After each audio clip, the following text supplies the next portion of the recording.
Hi, Fein, Fein's Polka Party, coming to you from Hollywood with a very special guest. First time in ever, a man I discovered, Al Hazan. I was lost. You were lost, and now you've been found. You found me. Al Hazan is a songwriter of great note and a missing person. I mean, in history, I'm a historian. I see your name pop up here and there and don't know if you really exist. Maybe it's a pseudonym. I just don't know. But Al Hazan is the player of the thing you heard on the way in, which was Nutrocker by Bumble. Correct. So you were... I played the lead piano. You were Bumble. For that one record. You were for one. By the way, there was never a subsequent Bumble record, as far as there may have been, but there were, but they never didn't chart. They never hit the charts again. Okay. No. All right. Well, Al's been a fixture in the L.A. musical songwriting and performing field from the 50s through the mid-60s, and Correct. then you got out of the biz. But Correct. I was very excited when a friend of yours wrote to me about the fact that you were the writer of the Ritchie Valens song High Tone. And then I got to meet you and talk to you about your long and illustrious. So started with it. Now, you are from a Los Angeles native. You grew up in Boyle Heights. Correct. And Correct. with a lot of other, well, a lot of interesting people, obviously. But you say Lou Adler was a friend Spector of yours. grew up in the Heights? No, Spector grew up. Oh, Lou Adler I know did. Uh-huh. Yeah. And so you've been writing songs almost from the get-go. And I found you on a website for the Bell Sisters, which is somebody Right. I've never heard of, and Right. I thought I knew something, but I don't know the Bell Sisters from 1952. When I was 17, I wrote a song that happened to be a TV show, a local TV show called Search for a Song. Uh-huh. And this was in the mid-50s. Yeah. And I went and auditioned my song that I had written, and they accepted it, went on the show. A publisher heard it, and it got recorded by these Bell Sisters who had had a top 10 hit called Bermuda. And this was to be their follow-up, arranged by Nelson Riddle. So I was pretty lucky at a young age. What label was the Bell Sisters? RCA Victor. Man, I don't know why I don't know about that, but I don't. And now I do. It just got re-released, by the way, about 5 months ago on a English label. I forgot the name of it. Yeah. So that song, your song did, or Bermuda did? No, my song. Wow. Well, and Bermuda. It's on a compilation. What was your song? Dance of Love. Dance of Love. And the gentleman who did the website, Rex Strother, is the nephew of one of the Bell Sisters. Oh, I see. Okay, all righty. That's the connection. Now, what's this? I'm going to go chronologically through your Sure. stuff. Disillusioned Heart, the vocalist on this song is? Al Hazan. That's you. It's the only time I use my real name on a record. And this came out in the early mid-50s? No, this came out in the early 60s. Is that right? Yeah. Well, let's take a little listen. This is the pop one, right? Yes. More than kind of rock. a Sinatra feel to it. Let's take a listen to cut number 1 on the CD I gave over there, if you got it ready.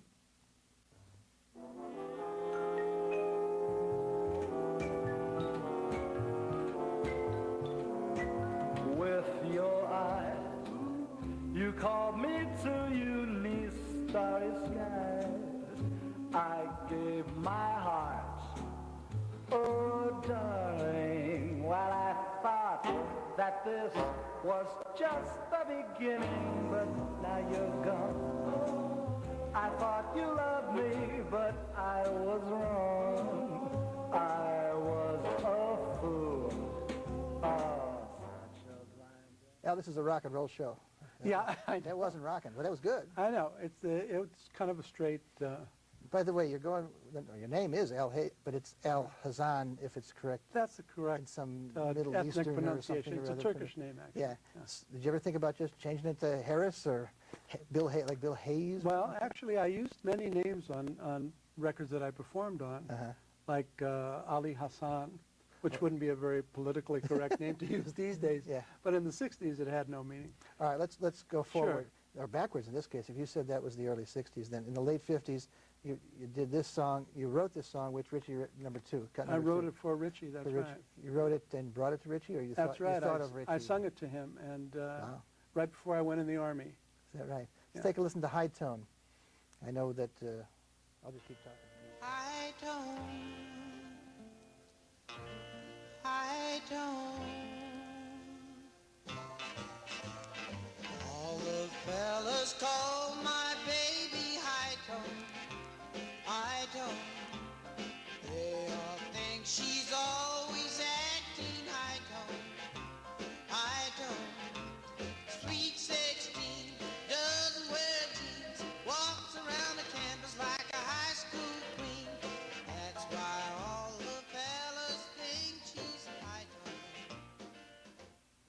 Well, that was on, I bought that album, the first Richie Valens album. You did? Yeah, Yeah, so it's on there. So that brought you in some money. Yeah, absolutely. And still does, I'd imagine, Yes. right? It still does, actually. And so how did you get to Richie at all? I think we were doing a benefit show. I think it was for Lou Adler. I don't remember where it was. And, we just met. And I mean, you were doing it as a performer? yeah, I was doing it, I think, as B. Bumble, actually. No, it couldn't have been No, it wouldn't have at that time. I don't remember In what any I was case, doing. yeah. But anyway, I remember Richie said he was going to have a #1 record by the end of the year.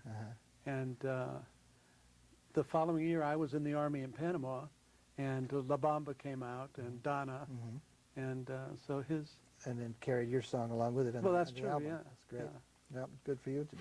Too bad for Richie. So you were you're in the service, and you're a performer in the service for Correct, yeah. a couple of years. And you came back ready to conquer the world with your voice, right? I mean, the Galaxies, when did that group start? It was a Capitol. Well, recording, yeah, I came back ready to continue my songwriting in the beginning. But one day I got a phone call from an arranger named Hub Atwood. I don't know if you ever heard of him. But he told me the Capitol was looking for a group, a guy and 2 girls, and if I knew of any. And of course, I said, of course, I have a group like that. Yeah. Which I didn't. But I told him I did. He said, make a demo and let me present it. So the girl across the street I knew wanted to be a singer. Yeah. I went across the street and asked her if she wanted to be in this group. She said, yeah. Said she had a girlfriend who also sang. So I wrote this song It's for... cut four, by the way. Yeah, but this is written especially for a guy and 2 girls. It's called A Big Triangle. And there's something very unusual about it. It's the only rock and roll song I ever heard where they use counterpoint, where I would be singing the lead, and the other one of the girls would be singing a different melody, different words. Let's take a little listen. Yeah, Little listen. it's It interesting. wasn't a hit, but it's a good record. It was a hit in many parts of the country, yeah. Okay, Big Triangle, but just Al Hazen and the Galaxies? Right. I grew up with Judy, and I loved her so. And everybody knows that we go steady. Yes, I do.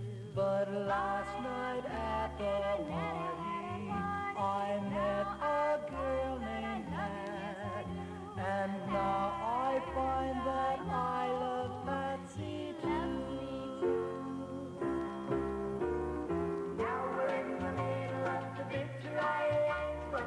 Oh, what a tangle, the big triangle. Help me solve the riddle of the big triangle. What am I to do?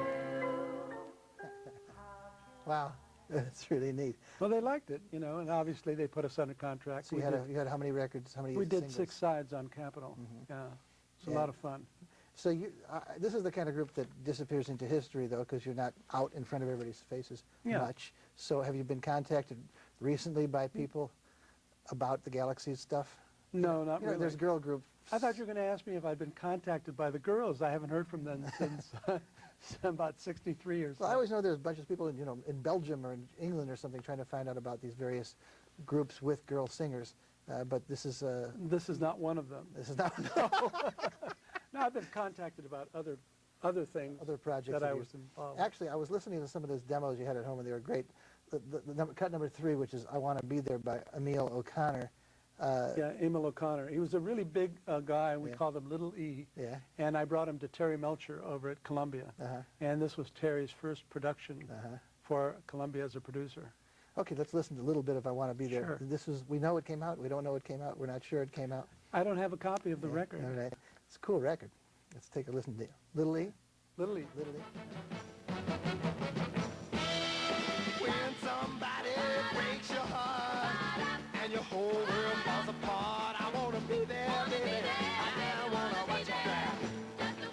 Oh, and when he says goodbye, say, do you feel like you wanna die? I wanna be there, baby. Whoa, just to watch you cry. Whoa, you think that you're so smart just because you broke my heart. But baby, like all the rest, he who laughs last shall surely fail.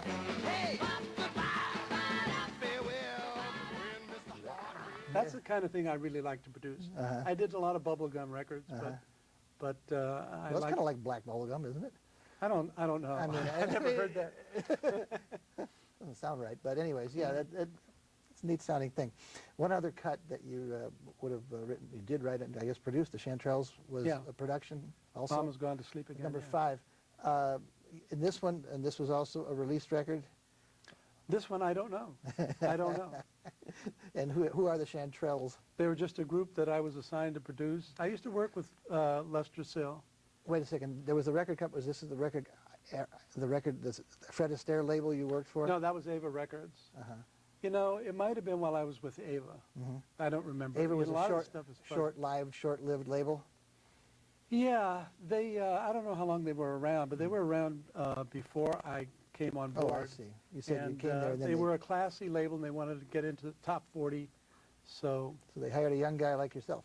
you know, before we do that, I want to take a minute to pay tribute to an old friend of mine who I think you know, Steve Douglas, who died about 10 years ago, but was yesterday inducted into the Rock and Roll Hall of Fame. Did you know that? No, I didn't know that. Yeah, and I just want to It's pay the kind of tribute thing to I him. write letters to them about all the time, like where the hell's the side guys? And Steve and I and Jack Nitschke and Sonny Bono had an office together over on Argyle. Really? And we were all buddies, and we worked somewhat with Lester Sill at the time and Phil Spector in that group, and did all our stuff at Gold Star. So that's what was going on at that time. So when you mentioned Steve Douglas, is he on the Chanterelles record possibly, or you just, that was a random thought? No, no, Steve That was a not. disconnected thought. But I just wanted to mention his name. He was a great good guy. I had him on the show once. Oh, you did? Yep.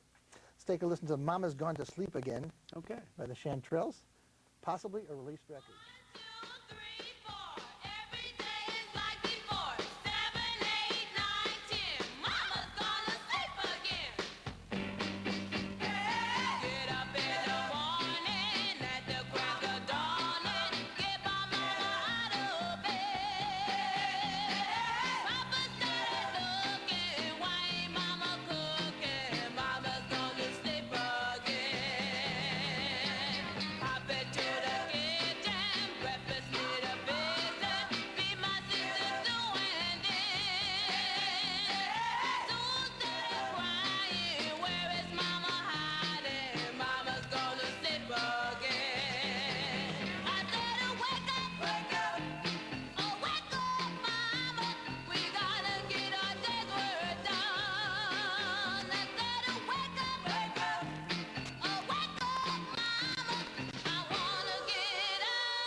I guess it's inevitable that all records made at a certain time period reflect the time. I mean, that sounds, just like 1961, 62 area. It sounds great.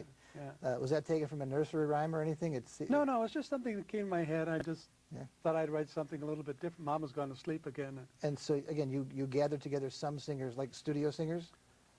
Yeah, no, these were girls that wanted to be a group. They were not the Chanterelles until you made them the Chanterelles? That's right. I That's see. right. And then Yeah. they were no longer the Chanterelles after that, I guess. That's right. I don't know. That's really neat.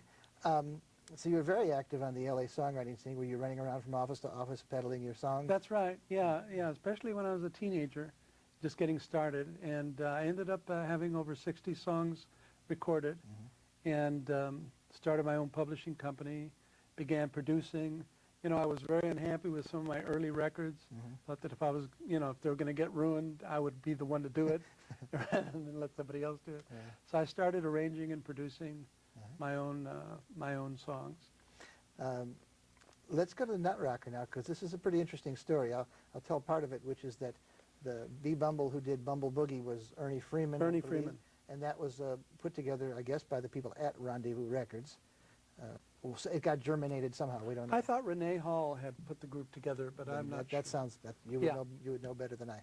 So they wanted a second, or the We need idea a came to follow-up them. record. The idea came to them for Nutrocker through sources named Kim Fowley, and you were chosen. You were asked to come down to the Do you want me studio? to tell you this Yeah, story? yeah, please do. Okay. Yeah. Apparently, H.B. Barnum had recorded Nutrocker, and I'm pretty sure he had a lot to do with actually composing it and arranging it and everything. And Kim Fowley and him were doing the project together. It was on Dot Records. It was due to be released. Kim, as a publisher, came over to Rendezvous because they had B. Bumble and the Stingers, who had had a chart record, and convinced Rod Pierce at Rendezvous to cover it before it got released. So Rod called me. I don't know why Ernie Freeman didn't do the follow-up. He just called me to ask me if I wanted to play piano on a record. And I thought he wanted me to play background for one of his vocals or something.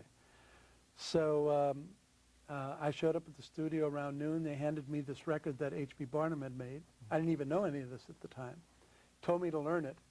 Sat down at the piano with a little phonograph, would play a few bars, learn it on the piano, go to the next part. Took me about a half hour to memorize it. And we recorded it in one take. I thought it was awful. I thought I made mistakes. I wanted to do it again. Said, no, it sounds good to us. That was it. Well, let's take a listen to your mistake-filled recording of Okay. mistake-filled big hit record of Nutrocker. Yeah. B. Bumble, a.k.a. Hazan. This is the Nutrocker.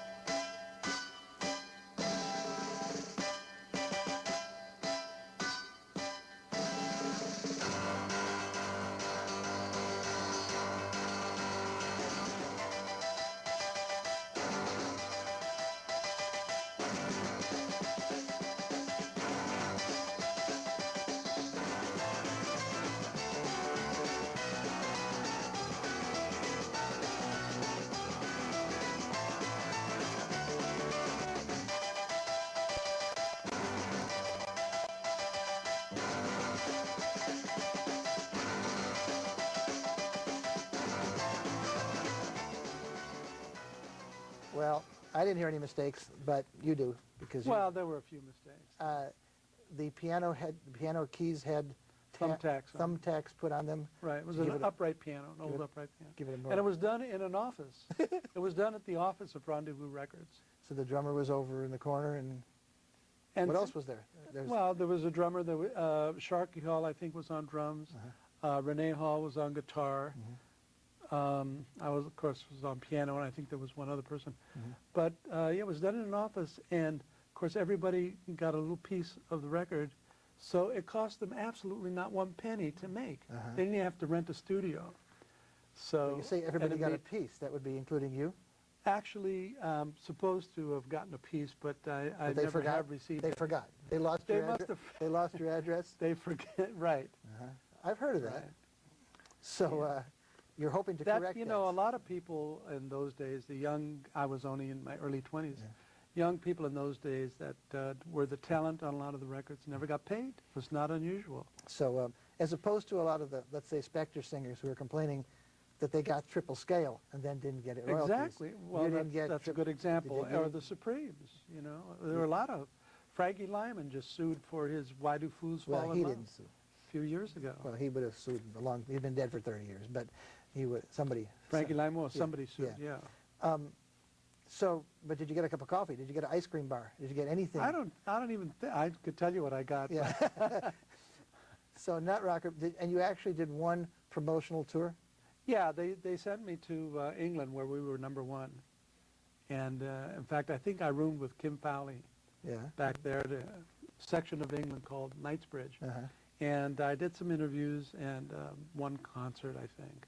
And What- I did concerts But you met in the San Beatles too, Francisco. right? Pardon me? You Yeah, met the- oh, I met the Beatles, that's right. I got to prompt you here. That's right. We had never heard of them. I never heard of them. This was before they came to the States.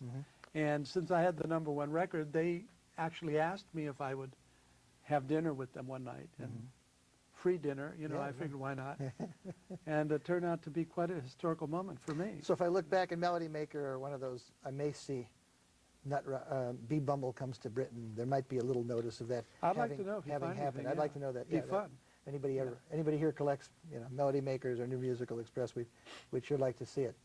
So you walked in, you walked out, you got a hit record, and nothing accrued to you from it. But you did take the Well- style that was current of making rock versions of classic records, which was kind of prevalent then. That's right. That was taken from the Nutrocker was taken. I don't know from if anybody else did it, but I did. well, there was Asia Minor, by Kokomo, and there's a lot of I never different heard that. things that were out at the time. So then you went and did your version of Malaguena. I figured, yeah, I'll do my own production of it, and Lester Sill financed me on it. Let's take a listen. What's interesting, what's very interesting to a lot of us who are record nuts, is that it was on Phil S, on Phil Spector's label, Right. 103, or I can't remember, under the name Ali Hassan. Right. Was that your idea? That was my idea, yeah. Okay. I had a girlfriend that called me Ali Hassan as a joke. Uh-huh.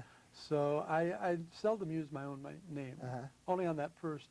So the Ali Hassan record is, a mystery to a lot of people now. We know it's you. That's And right. it was supposed to be in the Nutrocker vein of the It was my period. arrangement. Yeah, I arranged it like that. I also did Granada in that way, and a instrumental I wrote called Karate. So it was taking those old semi-classical standards and make them into rock versions. All right, let's take a listen to Malaguena. That's one, Malaguena, number yeah. 7, cut 7, on Phil S.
What did he say? No, I'm saying my phone's vibrating over there. I got it on vibrate. It's shaking the whole place Okay. apart. Malaguena by Ali Hassan on Phil S. And Chopsticks on the other side. Right.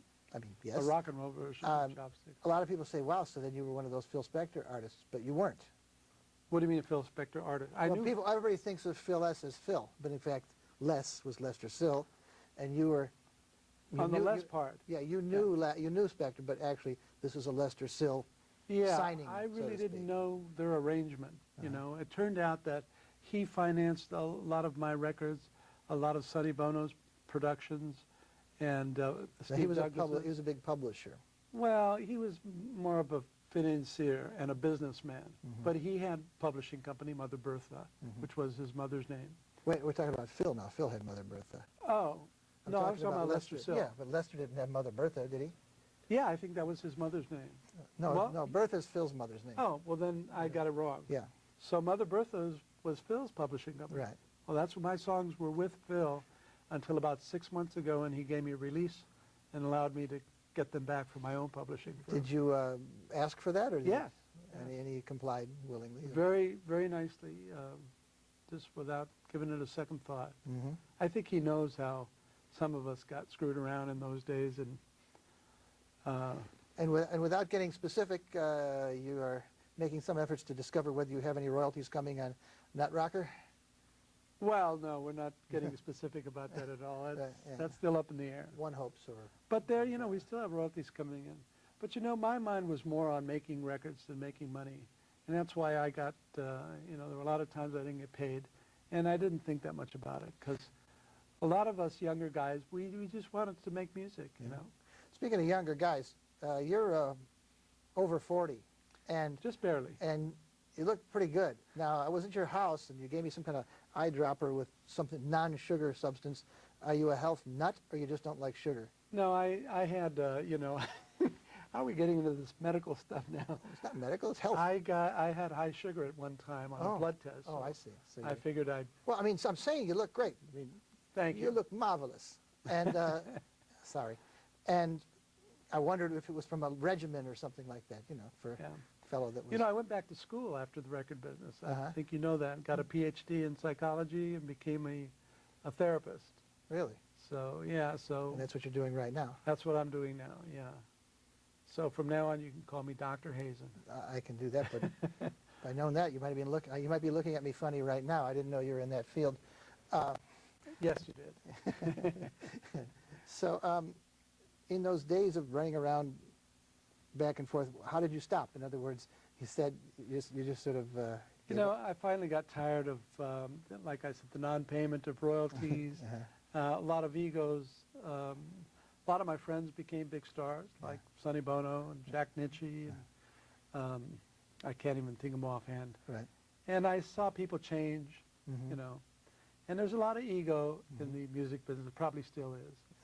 So I just kind of slid into being a photographer, which was another love of mine, even before music. Are there album covers or something, or just... No, I did fashion photography out of my house, and so little by little, I just got, you know, made the transition into photography before I went back to school. Did therapy. Cool. All right, well, let's go out on Nutrocker again. I'm really thrilled to have you here. When your friend Rex contacted me about through the Bell Sisters website, and I read your bio, I just flipped out. You had songs by Johnny Crawford and this and that, lots of... yeah, Jimmy Darren, Von DeCarlo, Wanda Jackson. Yeah. Yeah, I had over 60 songs recorded in those days. Well, Al Hazan, it was a thrill and honor to have you here. It was my pleasure. And if anything goes wrong with me, I'll call you.